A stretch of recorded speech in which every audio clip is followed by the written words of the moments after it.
UP में जारी चुनावी उठापटक के बीच आए दिन नए नए सियासी खेल देखने को मिल रहे हैं। बीजेपी और सपा एक दूसरे को कड़ी टक्कर दे रही हैं, तो वहीं सियासी दिग्गजों के बीच भी वर्चस्व की लड़ाई जारी है, जिसमें बीजेपी के बागी नेता स्वामी प्रसाद मौर्य और कांग्रेस के बागी नेता आरपीएन सिंह का नाम भी शामिल हो गया है। देखिए रिपोर्ट।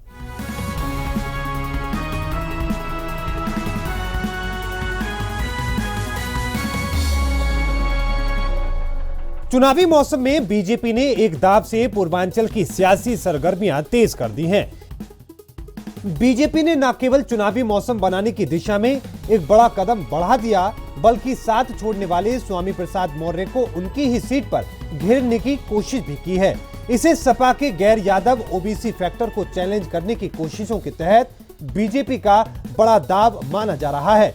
कुशीनगर की पडरौना विधानसभा सीट को लेकर यूं भी आरपीएन बनाम स्वामी प्रसाद के चर्चे 2009 के लोकसभा चुनाव से ही आम हैं। एक बार फिर नई कश्तियों पर सवार आरपीएन और स्वामी के बीच चुनावी वैतरणी पार करने की दिलचस्प चुनौती देखने को मिल सकती है।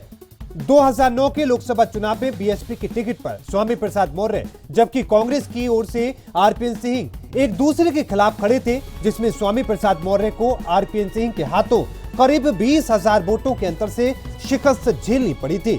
इतना ही नहीं, आरपीएन सिंह को उस वक्त मनमोहन सिंह की कैबिनेट में मंत्री भी बनाया गया था। वहीं आरपीएन सिंह से लोकसभा चुनाव से मिली हार का बदला स्वामी प्रसाद मौर्य ने 2009 में ही पडरौना सीट पर हुए उपचुनाव में आरपीएन की मां मोहिनी देवी को बड़े अंतर से हरा कर लिया। इसके बाद 2012 का विधानसभा चुनाव भी पडरौना सीट से बीएसपी के टिकट पर स्वामी प्रसाद मौर्य जीतने में कामयाब रहे और पडरौना में स्वामी प्रसाद मौर्य का कद बढ़ने लगा। दूसरी ओर 2014 में मोदी लहर के कारण आरपीएन सिंह लोकसभा का चुनाव हार गए। 2017 में स्वामी प्रसाद मौर्य ने बीजेपी का दामन थाम लिया और पडरौना सीट से एक बार फिर ऐतिहासिक जीत दर्ज करने में सफल रहे।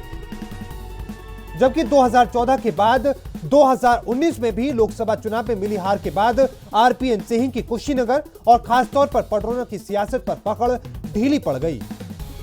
अब जब स्वामी प्रसाद मौर्य समाजवादी पार्टी की साइकिल पर सवार हो गए हैं, तो आरपीएन सिंह बीजेपी में शामिल होकर कुशीनगर और पडरौना की सियासी पकड़ को और मजबूत करने में जुट चुके हैं। आरपीएन सिंह 1996, 2002 और 2007 का विधानसभा चुनाव पडरौना सीट से जीते थे। ऐसे में कयास लगाए जा रहे हैं कि उन्हें बीजेपी एक बार फिर से पडरौना सीट से प्रत्याशी बना सकती है। पडरौना के राजा साहिब के नाम से चर्चित आरपीएन सिंह के बीजेपी में शामिल होने को लेकर कयासों के दौर काफी दिनों से जारी थे। आरपीएन सिंह कुर्मी सेंथवार जाति से आते हैं और पूर्वांचल में कुर्मी वोटों की संख्या काफी ज्यादा है और सहजातीय वोटों पर आरपीएन सिंह की अच्छी पकड़ मानी जाती है। ऐसे में बीजेपी आरपीएन का प्रयोग कुशीनगर, गोरखपुर, देवरिया से लेकर पूरे पूर्वांचल में कर सकती है।